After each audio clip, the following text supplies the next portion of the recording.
Pershing versus Panther, the 45-second duel that changed tank warfare. Yes, 45 seconds really did change tank warfare. On the morning of March 6, 1945, at 9:59 a.m., the war briefly narrowed to a single crossroads in Cologne's Cathedral Square. The towering spires of the Dom loomed over shattered streets as an American M26 Pershing edged forward, its crew tense, its engine rumbling softly through rubble and smoke. Across the square, partially concealed among bombed-out buildings, waited a German Panther tank, a machine long feared by American crews for its armor and firepower. What followed lasted less than a minute. The Pershing fired 3 deliberate shots, each one measured, each one decisive. The Panther burned. The engagement was over almost as soon as it began. Technical Sergeant Jim Bates, standing dangerously close with a motion picture camera, captured the entire duel on film. Those images would race across newsreels and later across history itself. For American audiences, they carried a powerful message. At last, U.S. heavy armor could meet German tanks head-on and win. But that film told only part of the story. Behind the gun sight was Corporal Clarence Smoyer, just 21 years old, a farm boy from Pennsylvania who had learned to fight a war thousands of miles from home. In that moment, he did exactly what he had been trained to do. He identified the threat. He fired. He survived. Yet victory did not bring relief. For Smoyer, that brief, famous engagement would become the beginning of a lifetime of restless nights. It wasn't the Panther that haunted him. It wasn't even the knowledge that enemy soldiers had died inside it. What stayed with him, what followed him for the next 68 years, was something that happened later that same day, when the fighting moved from tanks to streets, from armored steel to human flesh, and when the line between combatant and civilian blurred beyond recognition. This is not a story meant to glorify war or celebrate destruction, and it is not an attempt to excuse or sympathize with any regime or ideology. It is an effort to understand the full human story behind a famous piece of footage, the American gunner, the German crew, and the civilians trapped between them. Because history is not only shaped by firepower and victories measured in seconds, it is also shaped by what those seconds do to the people who live with them for the rest of their lives. Why American tankers were dying. By early 1945, the mathematics of armored combat in Europe had become brutally simple. When an American Sherman tank encountered a German Panther or Tiger, the Sherman crew would likely die. The technical gap was stark and measurable. The Sherman's 75mm gun struggled to penetrate a Panther's 5-inch frontal armor at normal combat ranges, while the German tank's high-velocity 75mm could punch through Sherman armor from 1,000 yards away. Tigers, mounting 88mm guns, were even deadlier. The dark humor among American tankers reflected this reality. One joke that circulated through armored units went, "It takes 5 Shermans to kill 1 German tank, 4 to draw fire while the 5th flanks around." The men who told this joke probably laughed, but the statistics behind it were no laughing matter. During the Battle of the Bulge in December 1944, over 400 German tanks, including Panthers and the massive Tiger IIs, smashed into American lines through the Ardennes forest. Entire Sherman companies were devastated in single engagements. If your tank took a hit, you might have 3 or 4 seconds to scramble through the hatches before ammunition stored inside cooked off, turning the vehicle into what tankers grimly called a crematorium. The problem had been visible since Normandy. American crews reported it repeatedly. "We need bigger guns, thicker armor, something that can fight German heavy tanks on equal terms."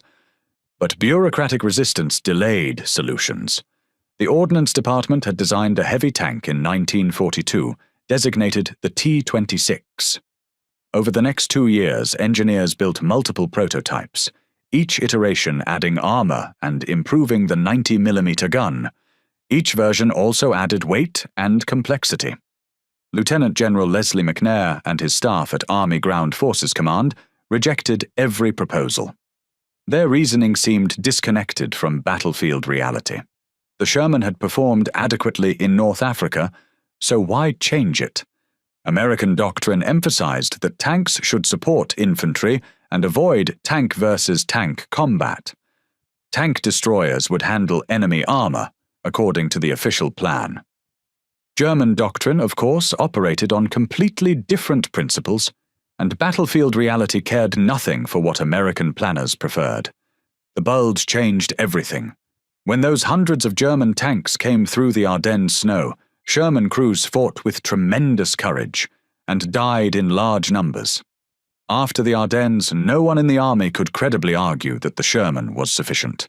The men making equipment decisions finally had to acknowledge what tank crews had known for months: American armor was outclassed. In January 1945, the first 20 T-26E3 tanks, designated M26 Pershing, arrived at Antwerp, Belgium. General Omar Bradley divided them between two experienced divisions, 10 to the 3rd Armored Division, 10 to the 9th Armored. The tanks reached a maintenance facility near Aachen, Germany, on February 17th. Division commanders selected their most skilled crews for training. The Pershing differed significantly from the Sherman. At 46 tons compared to the Sherman's 36, it was substantially heavier. The transmission was new, though the controls felt similar. Most importantly, it mounted a 90mm gun capable of penetrating Panther armor at combat range, finally giving American tankers a weapon that could compete. Each crew fired 28 training rounds to familiarize themselves with the main gun. The flash was considerably larger than the Sherman's. The recoil was harder. The noise made ears ring, even through intercom headsets. Clarence Smoyer would later recall his first test fire with vivid clarity. A farmhouse stood approximately 1,200 yards downrange. Major General Maurice Rose, commander of the 3rd Armored Division, positioned himself about 20 feet behind the Pershing with his staff officers. Rose had personally designated the target, the farmhouse chimney. When Smoyer centered the crosshairs on the brick structure and squeezed the trigger, the muzzle blast knocked Rose and every officer near him flat on their backs. Downrange, the chimney exploded into fragments. Rose stood up, brushed dirt off his uniform, and smiled. Smoyer hit 2 more chimneys at longer ranges. Rose approved the Pershing for combat. The first Pershings entered combat on February 25th near the Roer River. One was knocked out the next day by a concealed Tiger, demonstrating that even the new heavy tank wasn't invincible, but others successfully engaged and destroyed German armor at ranges where Shermans would have been helpless. By early March, the 3rd Armored was pushing toward the Rhine River, directly toward Cologne. A city of ruins. Cologne had been Germany's 4th largest city before the war, home to nearly 1 million people. By March 1945, it had been transformed into something that seemed more appropriate to nightmares than human habitation. 262 Allied bombing raids had reduced most of the urban landscape to broken stone and twisted steel. The population had dwindled to perhaps 40,000 people, most hiding in cellars and subway tunnels beneath mountains of rubble. Only Cologne Cathedral's twin spires still stood intact, rising 516 feet above the destruction. The streets had become canyons carved through debris. 3-story apartment buildings had collapsed into roadways. Tram lines twisted upward like metal vines reaching for sky. Every intersection offered multiple firing positions for German Panzerfaust teams, often teenagers and old men with disposable rocket launchers that could destroy a tank at 20 feet. Every basement window might conceal an anti-tank gun. Smoke from fires that had burned through the night mixed with dust to create a haze that limited visibility and burned lungs. For American tankers advancing into this urban wasteland, the Pershing's advantages seemed to diminish with every block. Yes, the frontal armor measured 4 inches thick, doubled the Sherman's protection. Yes, the 90mm gun could penetrate any German tank at combat range. But urban warfare operated on different rules. A Panzerfaust fired from a darkened doorway didn't care about armor thickness. Molotov cocktails dropped from upper-story windows targeted engine decks where armor was thinnest. The Pershing's 46-ton weight meant many bridges couldn't support it, potentially turning navigable routes into traps. The Germans had weaponized the city's infrastructure. Underground pedestrian tunnels connected basements across entire blocks. American soldiers called them mouse trails. German infantry could appear behind American positions, attack with automatic weapons and grenades, then disappear underground before effective response was possible. Snipers operated from church steeples and factory smokestacks. Anti-tank crews would wait in concealment until American vehicles passed, then fire into vulnerable rear armor. The 3rd Armored Division entered Cologne's outskirts on March 2nd. 4 days of brutal house-to-house fighting followed. German defenders included regular Wehrmacht rearguard units and volunteers who had sworn to fight to the last round. Most German forces withdrew across the Rhine during the night of March 5th to 6th. The bridges were rigged with demolition charges, with German engineers waiting for orders to destroy them. But enough defenders remained on the western bank to contest every street. The crew of Eagle 7. Staff Sergeant Robert Early commanded the Pershing crew. Under him served Corporal John Derrigy as loader, Private Homer Davis on the bow machine gun, and Private William McVeigh as driver.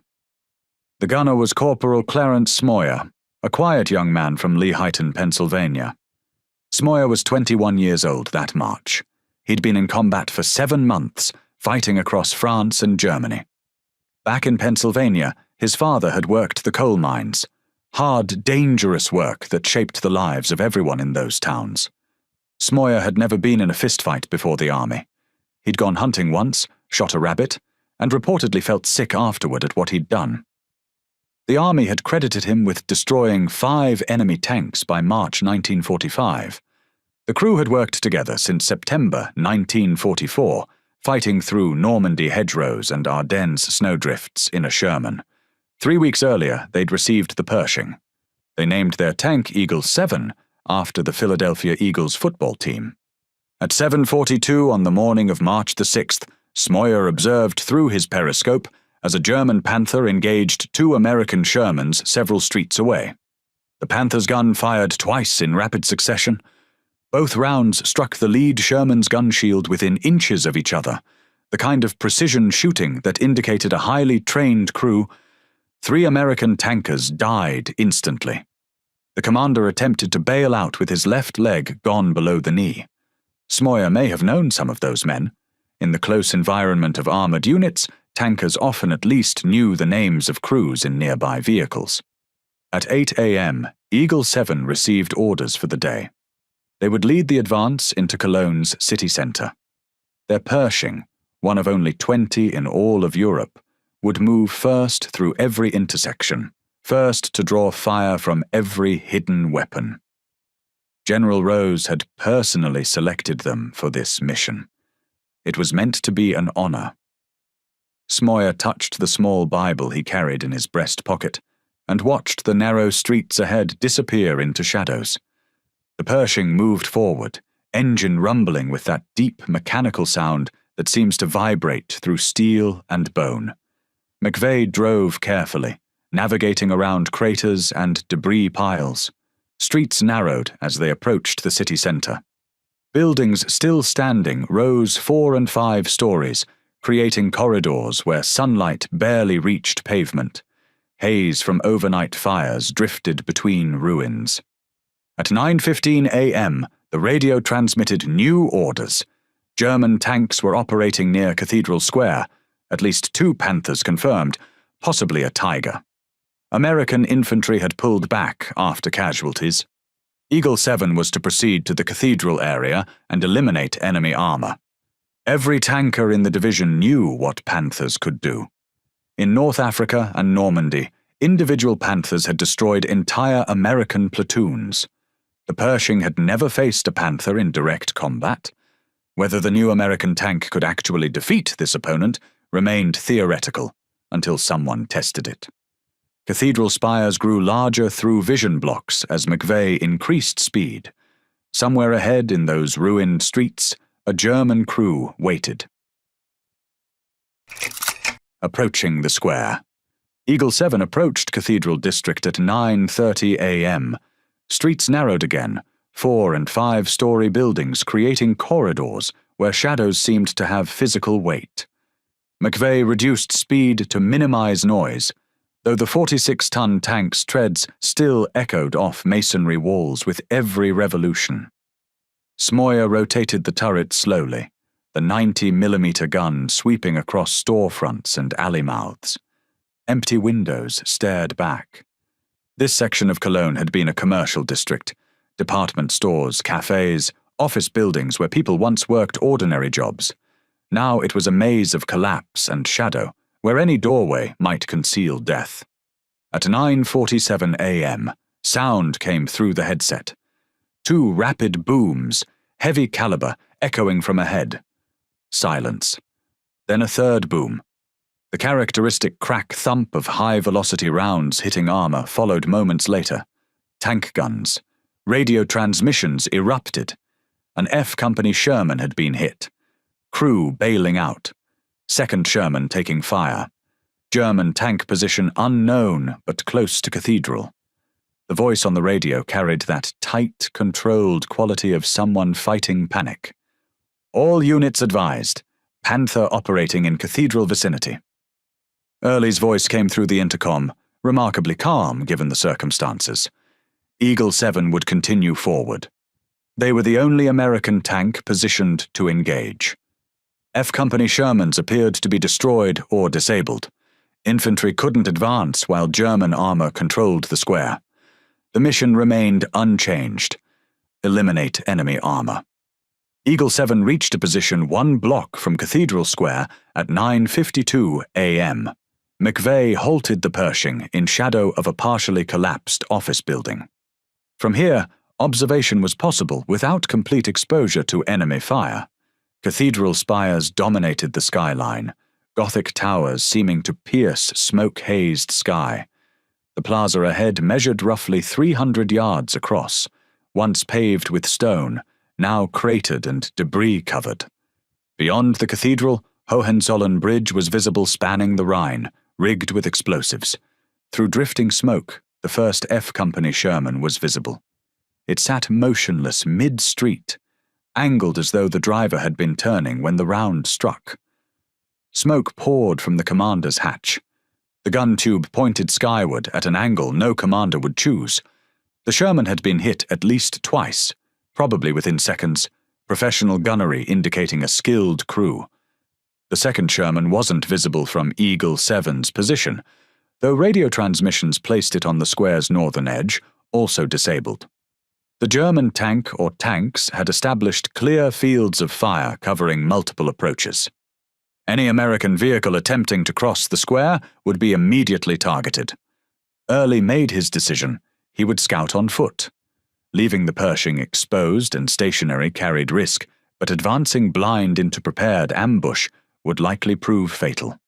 He needed to observe the German tank's position before committing Eagle 7. He climbed from the turret and dropped to street level. An American soldier emerged from a doorway 30 yards ahead. Technical Sergeant Jim Bates, Army Signal Corps, carried a 16mm camera and rucksack loaded with film magazines. Bates had documented 3rd Armored Division operations since Normandy. Combat footage, soldier interviews, liberation recordings. His film appeared in American theater newsreels. He'd been with an infantry squad when the first Sherman was destroyed and had filmed the engagement. Now he wanted additional footage. A Pershing versus Panther battle would be extraordinary material. Early and Bates advanced together, staying close to walls where rubble offered some protection. They reached a corner providing Cathedral Square observation without complete exposure. Early scanned the plaza methodically, not viewing everything simultaneously, but examining sections carefully. The disabled Sherman was clearly visible. Beyond it, partially concealed by a side street, sat the Panther. The German tank sat in a perfect ambush position, gun facing the avenue where Sherman's had approached, covering the entire square while partially concealed. Any American tank entering from the north would expose vulnerable side armor. Early studied the tactical geometry. The Panther couldn't observe Eagle 7's current position. The office building blocked line of sight. But if the Pershing advanced straight into the square, the Germans would spot them immediately. Frontal engagement across 300 yards favored neither side particularly. Both tanks mounted guns capable of penetrating the other's armor at that range. But another option existed. A side street ran parallel to Eagle 7's current avenue. If the Pershing could circle the block, they might approach from the west. The Panther's gun faced north. Its turret would need to rotate to engage western threats. Turret rotation required time, perhaps 3 or 4 seconds for a well-trained crew. Maybe enough for one shot. Early returned to Eagle 7 and explained the plan via intercom. They would advance down the parallel street. At the intersection nearest the cathedral, they would turn left into the square. The Panther would be to their right, roughly 90 degrees from Eagle 7's gun. Smoyer would have a side-on view where the German tank's thinner armor would be vulnerable. McVeigh acknowledged. Derrigy loaded an armor-piercing round. Davis readied the bow machine gun. Against armor it was useless, but men in combat do what they can. Smoyer rotated the turret until the main gun pointed right, anticipating the needed angle. Bates positioned himself in a second-story window overlooking Cathedral Square. His camera was ready. The Pershing's engine revved. 46 tons of American steel began moving toward where a Panther crew waited. 45 seconds.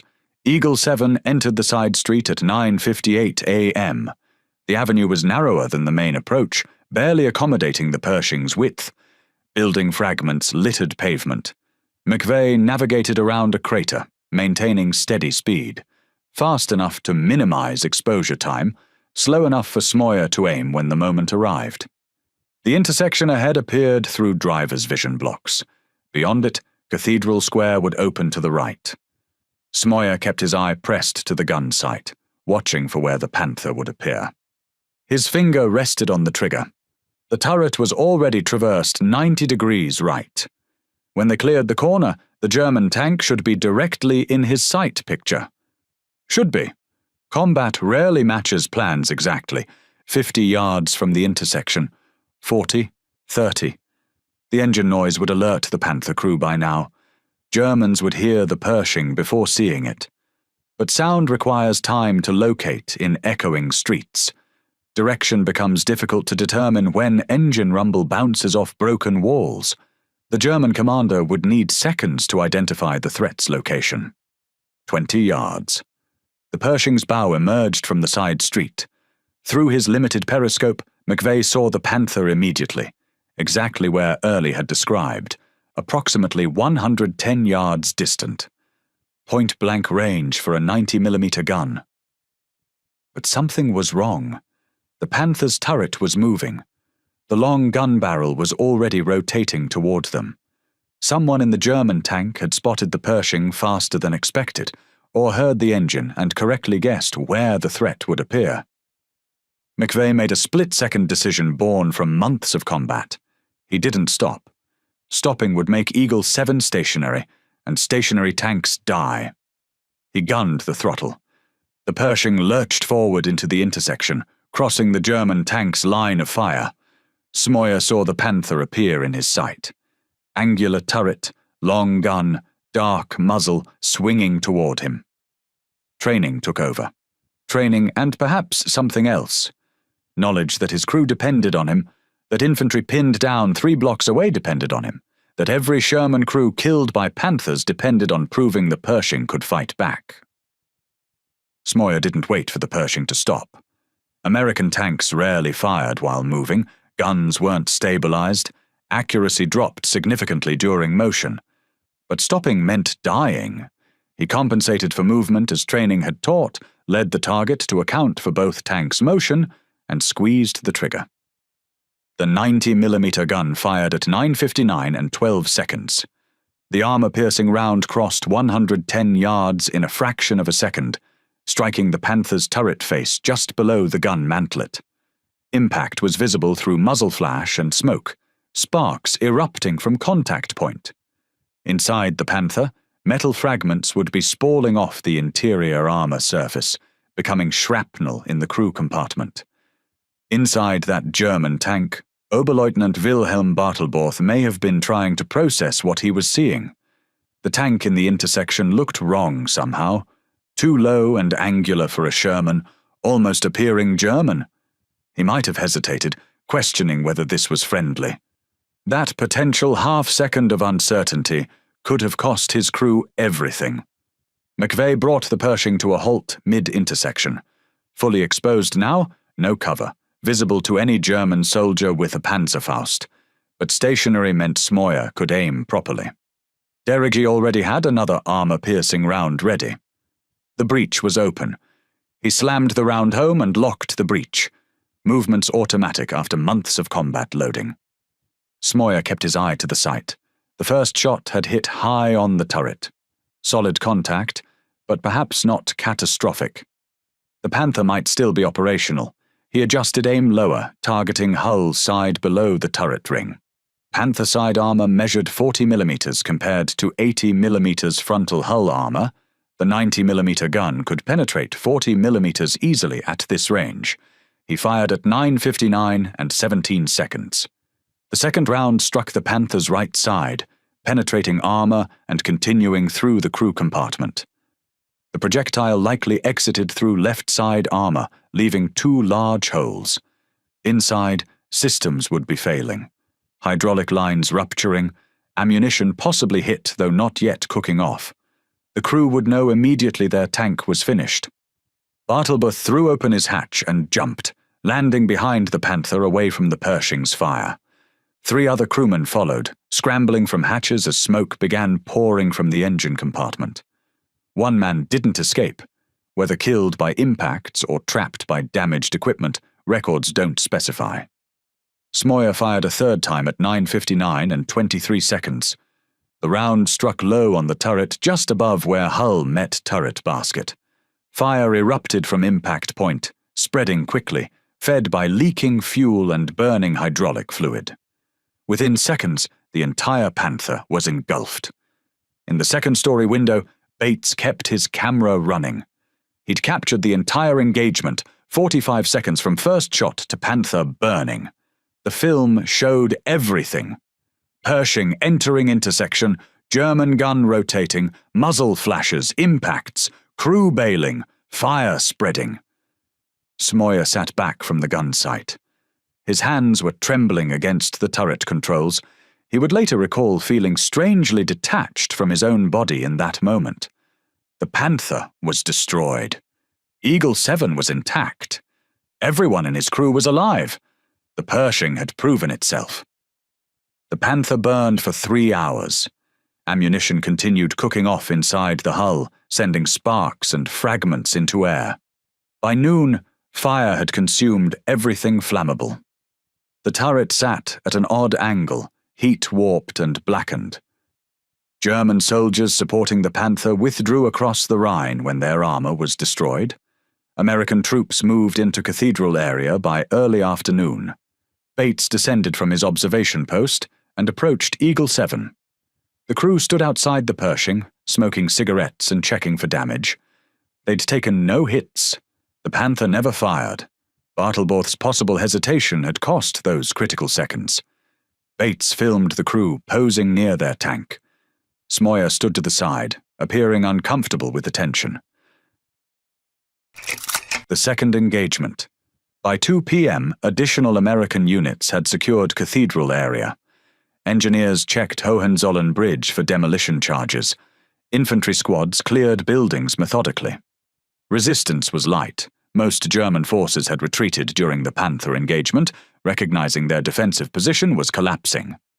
But Cologne wasn't secured. German units still held portions east of the cathedral. Isolated strong points required elimination. Eagle 7 received orders to continue advancing. The crew remounted. McVeigh started the engine. The Pershing rolled deeper into the ruined city. At 2:32 p.m., Eagle 7 entered a narrow street blocks from the cathedral.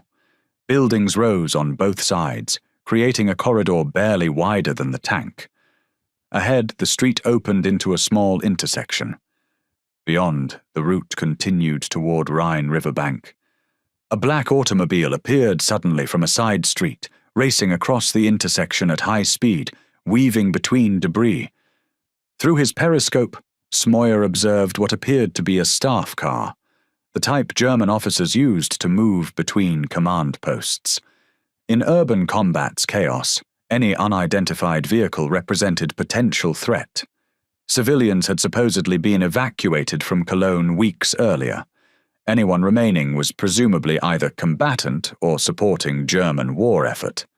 That's what intelligence briefings indicated. Smoyer opened fire with the coaxial machine gun. Tracer rounds streaked across the intersection. Several bullets struck the car's body panels. Glass shattered. But the vehicle didn't stop. It continued across, perhaps from momentum, perhaps the driver's foot still on accelerator. Almost simultaneously, from a concealed position to Smoyer's left, a German Panzer IV fired its machine gun at the same car. The Panzer sat hidden behind a partially collapsed building, invisible to Eagle 7. Its crew had also spotted the automobile and engaged, though their reasoning remains unknown. Combined fire from both tanks riddled the vehicle. The car stopped mid-intersection. The driver slumped over the wheel. A passenger door opened part way. A figure fell to the street and didn't move. Smoyer then observed muzzle flash from the German tank's position, just a flicker behind rubble. A Panzer IV, older model, probably Mark V. Not as dangerous as the morning's Panther, but still capable of damaging a Pershing with the right shot at the right angle. The German tank began withdrawing, backing deeper into concealment behind the collapsed building. Smoyer could observe only the front hull portion through rubble, insufficient for a guaranteed kill shot. The Panzer disappeared completely behind debris. McVeigh attempted maneuvering for better angle, but the narrow street limited movement. Advancing would expose them to possible fire from the hidden tank, but they couldn't achieve clear shot from current position. The building concealing the German tank appeared to be a 4-story residential structure. The front facade had collapsed, likely from bombing or artillery, but the rear portion still stood. Interior walls were visible through the gap. The Panzer IV was somewhere behind those walls, either repositioning for another shot or preparing to retreat. Smoyer made a decision. He couldn't clearly see the German tank to target it directly, but he could see the building. He rotated the turret until the 90mm gun pointed at the base of the still-standing wall section. The high-explosive round loaded in the breech was designed for destroying fortifications. He aimed for the corner support, where structural integrity would be weakest. The gun fired at 2:34 and 48 seconds. The high-explosive round detonated against brick and concrete, removing approximately 6 feet of corner support. For a moment, nothing happened. Then physics took over. Without corner support, the entire wall section lost stability. 4 stories of masonry and wooden beams began collapsing inward in a cascade of dust and fragments. Tons of rubble crashed down, filling the space where the Panzer IV had been concealed. Noise echoed through the narrow street like thunder.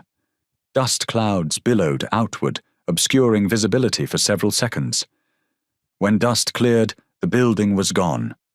In its place sat a mountain of broken stone and twisted metal.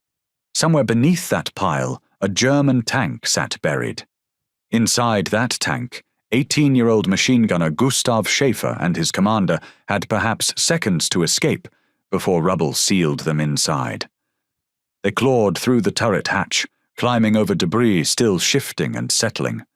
Dust-filled air so thick breathing was difficult. They scrambled over broken masonry and twisted beams, moving away from the American tank before more rounds came. The rest of their crew extracted themselves through other hatches. Within minutes, all 4 crew members had escaped the buried Panzer. They disappeared into ruins, making their way toward the Rhine. By nightfall, they'd crossed the river and surrendered to American military police. Eagle 7 continued its advance toward Riverbank, where German resistance had largely evaporated. But Smoyer couldn't stop thinking about the black car. He'd caught only a brief glimpse of the figure falling from the passenger door. Dust and smoke had obscured details. He told himself it must have been a German officer. It had to be. The car had been moving suspiciously fast. The German Panzer IV had also fired at it, which seemed to confirm it was a legitimate target. But the image lingered. The way the door had swung open. The way the figure had fallen. He wanted to believe it was a combatant, but something felt wrong in a way he couldn't articulate. Aftermath. Eagle 7 continued operations in Cologne for 2 more days. The city fell completely to American forces by March 8th. Engineers secured Hohenzollern Bridge before German demolition teams could destroy it, though other Rhine bridges had been blown. The cathedral stood intact. Hundreds of bombing raids had reduced the surrounding city to fragments, but the medieval structure survived. Jim Bates's footage of the Panther engagement reached newsreel editors within a week. Film appeared in American theaters by late March 1945. In a small Pennsylvania cinema, Clarence Smoyer's sister watched her brother's tank destroy a German Panther in 45 seconds of combat. She recognized him in footage of the crew posing afterward. She brought their parents to see the screening the next day. The 3rd Armored Division didn't rest. By March 10th, they were advancing east beyond Rhine. Resistance varied. Some towns surrendered without fighting. Others required brutal house-to-house clearance. The Wehrmacht was disintegrating, but isolated units continued following orders. On March 30th, Major General Maurice Rose was riding at the front of a column south of Paderborn. At approximately 6 p.m., his jeep encountered German Tiger tanks blocking the road. Rose's driver attempted to evade, but a Tiger commander cut them off, emerging from the turret with a machine pistol. What happened next may never be known with certainty. Rose reached toward his holster, perhaps to surrender his weapon, perhaps to resist. The German fired. Rose was hit multiple times and died almost instantly. He was the highest-ranking American officer killed by enemy fire in the European theater. His funeral at Netherlands American Cemetery in Margraten drew thousands of soldiers who had served under him. On May 7th, 1945, Germany surrendered unconditionally. May 8th was declared Victory in Europe Day. Smoyer remained in Germany through summer as part of occupation forces. Eagle 7 was eventually shipped to the United States for study. By September 1945, Smoyer received orders to return home. He sailed from Bremerhaven to New York, 8 days aboard a troop transport. After processing at Fort Dix, New Jersey, Corporal Clarence Smoyer, service number 33490086, was released from active duty on September 24, 1945. He returned to Lehighton, Pennsylvania. He found work at a cement plant. In 1946, he married Melba Whitehead. They had 3 children. He rarely spoke about the war, but the war hadn't finished with him. 68 years. At night, Clarence Smoyer always went back to Cologne. In his dreams, the city was frozen in the moment just before the shot. The cathedral spires rose out of smoke like dark fingers clawing at the sky. Rubble filled the streets. The air carried the same sharp smell, burned masonry, fuel, cordite. Somewhere nearby, a Panther tank burned, its fire reflected in broken windows and puddles of rainwater. But that wasn't the part that woke him. What returned again and again was a black automobile, moving fast, too fast, racing across an intersection that should have been empty. He saw the muzzle flashes. He felt the vibration of the machine gun through steel and bone. He saw the passenger door swing open, and then a figure falling outward, collapsing onto the street. That image followed him home. The nightmares began within months of his return from Europe. Clarence never talked about them at first. He didn't have the words, and even if he did, men of his generation weren't taught to use them. But Melba noticed. She would wake to the sound of him shouting, issuing orders through an intercom that no longer existed, swinging his fists at enemies only he could see. Sometimes he would sit straight up in bed, soaked in sweat, his eyes wide but unfocused, still inside the Pershing, still scanning ruined streets through a gunner's sight. Decades passed. The dreams didn't fade. What stayed with him wasn't just the image, it was the sensory detail. The rubber rim of the periscope pressed hard against his eye. The sudden concussion of the 90mm gun firing, louder than memory should allow. The smell of smoke hanging low in Cologne's streets. These weren't distant recollections softened by time. They remained sharp, immediate, as clear as yesterday, not half a century ago. During the day, Clarence lived the life expected of him. He went to work at the cement plant. He came home every evening. He attended church. He coached children's baseball teams. He raised a family. From the outside, his life looked stable, quiet, even content. Neighbors saw a hard-working man, a devoted husband, a reliable presence. No one saw Cologne when they looked at him. But nighttime erased the distance between past and present. To survive, he told himself the same things again and again. The person in the black car must have been a German officer.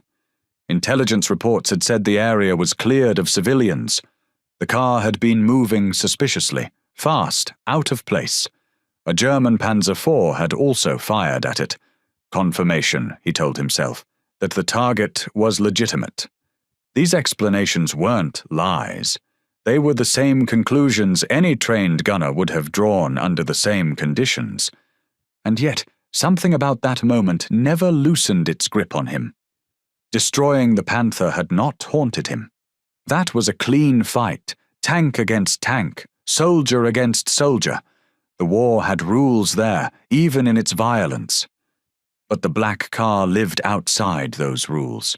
It refused to settle into the categories that made killing bearable.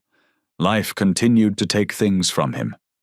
In the 1970s, his son Barry died of a heroin overdose. It was a loss that hollowed the future, the kind of grief that never fully heals. Years later, Melba, the woman who had been there through the war's return, through the nightmares, through every quiet day, began to fade. Alzheimer's disease took her memories piece by piece. Eventually, she no longer recognized the man she had shared 71 years of marriage with. When she passed away in 2017, Clarence was left alone with his thoughts, the anchors of his civilian life gone. The war memories remained. In 1996, at the age of 73, Clarence Moyer saw the footage again for the first time. Not in fragments of memory, but on a screen. A documentary about the 3rd Armored Division included Jim Bates's famous film of the Cathedral duel. He watched the Pershing advance. He watched the Panther burn. But the documentary didn't stop there. It showed something he had never seen clearly in battle. The black automobile, the burst of machine gun fire, the passenger door opening, a figure falling. The image was grainy. It lasted only seconds. But it was unmistakable. A woman, young, dead. The realization crushed him. For 50 years, Clarence had lived with a thin layer of uncertainty. He hadn't known for certain. He couldn't know for certain. Maybe it really had been an officer. Maybe there was something he hadn't seen. That uncertainty, fragile as it was, had allowed him to keep going. The footage destroyed it. Now there was no ambiguity left to hide behind. He had not just fired in combat. He had killed a civilian, a young woman trying to escape a city collapsing around her. The weight of that knowledge settled onto him with a force heavier than any armor plate. The guilt became unbearable. Clarence didn't want excuses anymore. He didn't want absolution from history books or veterans' ceremonies. He wanted something much harder. He wanted to know who she was. He wanted to find her family. He wanted to say he was sorry even if forgiveness was impossible, especially if it was impossible. Because for Clarence Smoyer, the war had never really ended in Cologne. It had simply followed him home and waited for him every night in his sleep. Two old soldiers. In 2013, at age 89, Clarence Smoyer returned to Cologne. A German journalist had researched the black car incident and identified the victim, Katharina Esser, 26 years old, youngest of 4 sisters. She'd cared for aging parents while her sisters married and started families. She worked as a grocery clerk and took night classes in home economics. On March 6, 1945, she and her boss attempted to escape Cologne in his black automobile. They were caught in crossfire between an American Pershing and German Panzer IV. Neither survived. The journalist arranged for Smoyer to visit her grave. He expected to face his guilt alone, to kneel at a stranger's grave and offer apology no one would hear. Instead, Gustav Schäfer was waiting. 2 men, both 89 years old, stood in Cathedral Square where they'd tried to kill each other nearly 7 decades earlier. Neither had known the other's name, or that the other existed until the journalist brought them together. But both carried the same memory. Both believed they'd killed Katharina Esser. Both had spent their lives haunted by a young woman falling from a black car. They met on cathedral steps. Smoyer extended his hand. Schäfer took it. They walked together to the mass grave where Katharina Esser was buried with other civilian casualties. Neither knew for certain whose bullets had killed her. Perhaps both fired fatal shots, perhaps neither, perhaps shrapnel or debris or any of 1,000 random deaths urban combat produces. Chaos made certainty impossible. What mattered was that they'd both fired. They shared responsibility. They shared guilt. Schäfer placed yellow roses on the grave. Smoyer knelt to do the same and lost his balance. Schäfer caught him before he fell. 2 old soldiers who'd tried to kill each other 68 years earlier now held each other up at the grave of the woman caught between them. They became friends. Letters crossed the Atlantic. Video calls connected Pennsylvania and Germany. They discussed the war not as enemies, but as men trying to understand it. Schäfer died in 2017. Smoyer sent flowers to the funeral with a note. "I will never forget you, your brother in arms, Clarence." On September 18, 2019, the United States Army awarded Clarence Smoyer the Bronze Star for Valor at a ceremony in Washington, D.C. He was 95 years old, last surviving member of Eagle 7's crew. Other crew members received medals posthumously, families accepting on their behalf. The medal recognized courage and skill in the Panther duel, acknowledging his role in proving American heavy armor could compete with German tanks. But for Smoyer, standing at 95 years old, the medal likely felt incomplete. It honored one moment but couldn't erase another. Clarence Smoyer died on September 30, 2022, at his home in Allentown, Pennsylvania. He was 99 years old. Every March 6th since 2013, yellow roses appear on Katharina Esser's grave in Cologne. Someone remembers. Someone still apologizes. The complete story.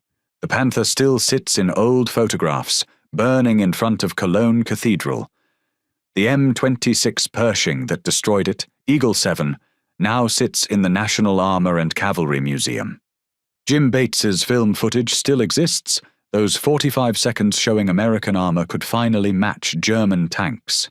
From a military perspective, the duel proved what needed proving. The M26 Pershing could defeat German heavy armor in direct combat. The 90mm gun was effective against Panther armor at combat ranges. American crews, given equipment matching their skill to German capabilities, could win these encounters. Tactically, the engagement demonstrated lessons influencing armored warfare for decades. Early's flanking decision over frontal assault showed continued importance of maneuver despite superior firepower. Smoyer's willingness to fire while moving, against doctrine and training, showed real combat sometimes requires abandoning rulebooks. But the real story was never just about tanks. Urban warfare puts combatants and civilians in the same desperate space, same streets, same buildings, sometimes same vehicles. Split-second decisions made in smoke and chaos carry consequences lasting far longer than battles themselves. A black car racing across an intersection appeared threatening to two tank crews from different armies, and training and orders and justified caution led both to fire. Katharina Esser died caught between forces that never knew she was there. Clarence Smoyer and Gustav Schaefer both pulled triggers that day. Neither knew for certain whose bullets killed her. Combat chaos made certainty impossible, and perhaps that uncertainty was its own special torture, leaving both men carrying guilt without even cold comfort of definite knowledge. Their 2013 meeting wasn't about determining fault. It was about acknowledging harm war caused through them, even when following orders and doing duty and trying to survive. It recognized that enemy soldiers might carry identical guilt, identical nightmares, identical need for redemption. History remembers March 6, 1945, for 45 seconds of combat. Newsreels showed American audiences a Pershing destroying a Panther, footage becoming a symbol of American armored capability. That story is true and important. But the complete story includes what happened at 2:32 p.m. that day. It includes a young woman who worked in a grocery store and took night classes and cared for aging parents. It includes two teenage soldiers, one American, one German, who both believed they'd killed her and spent 7 decades haunted by that belief. It includes yellow roses appearing annually on a grave, acknowledging all three deserve remembrance. These people deserve to be remembered together, not to diminish military achievement or condemn soldiers doing their duty, but to acknowledge war's full human cost. Clarence Smoyer was a hero who proved American armor could compete. He was also a man who killed someone he never wanted to kill and spent 68 years trying to make peace with it. Both things are true. History should remember both. The yellow roses say we should remember, all of them together. The coal miner's son from Pennsylvania, the German machine gunner, the grocery clerk caught between them. Not just the 45 seconds, but the 68 years that followed. If this story moved you, please subscribe to our channel and hit that notification bell. Every week, we rescue forgotten stories from dusty archives, real people, real heroism, real costs. Drop a comment and tell us where you're watching from. Our community stretches across the world, and you're helping keep these memories alive. Thank you for making sure Clarence Smoyer, Gustav Schaefer, and Katharina Esser don't disappear into silence. These people deserve to be remembered, and you're helping make that happen.